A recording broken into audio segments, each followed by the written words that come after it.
What's the meaning of algorithm?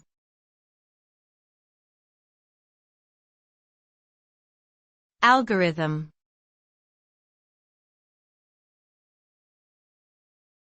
Algorithm.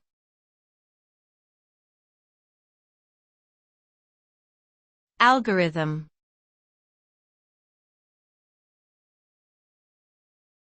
Algorithm.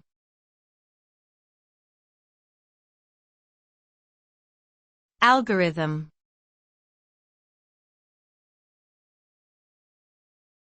An algorithm refers to a set of well-defined instructions or steps that are used to accomplish a particular task.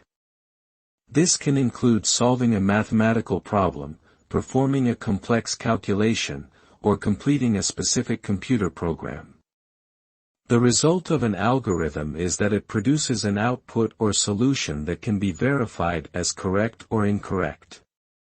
In essence, algorithms are a fundamental part of computer science and are essential for enabling machines and computers to perform tasks and solve problems efficiently.